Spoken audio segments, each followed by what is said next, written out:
bastante dicho, pero quería hacer unas aclaraciones que considero que son necesarias sobre esta plataforma, ¿no? La primera es que esta plataforma no es una plataforma que esté contra el gobierno municipal de izquierdas de Ferrol, que quede perfectamente claro. Otra cuestión es que esta plataforma va a reivindicar evidentemente lo que consideramos que este gobierno municipal tiene que hacer y que en su programa y en declaraciones, como se han visto en algunos carteles que había por ahí, evidentemente tienen que volver a la senda del programa y a la senda de los pactos acordados entre ambos.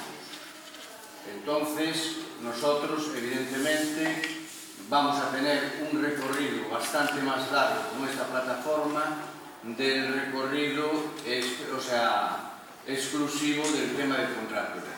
Quiere decir que nosotros no entendemos por qué el gobierno municipal o el alcalde de Ferrol a estas alturas no se personó en la Fiscalía después de la estafa que se hizo además pública, que se presentó en el Salón de Recepciones de Ferrol sobre la depuradora que no estaba funcionando y sin embargo a los ciudadanos nos estaban cobrando el agua. Y que había motivos más que suficientes para, de alguna manera, rescindir el contrato con, en este caso, la parte privada Urbaser, ¿no?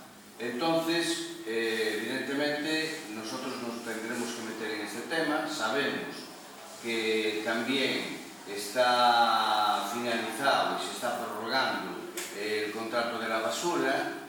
Es decir, que nosotros como plataforma por la municipalización lo que vamos realmente es hacer un recorrido más largo que va a tocar toda una serie de temas que unos están ahora más presentes pero que los otros van a ir viniendo a continuación, ¿no? Y en ese sentido, o sea, pedir un poco de responsabilidad y que sean coherentes con lo dicho y lo manifestado anteriormente y que se vuelva de alguna manera a llevar adelante la municipalización de determinados servicios que estaban comprometidos.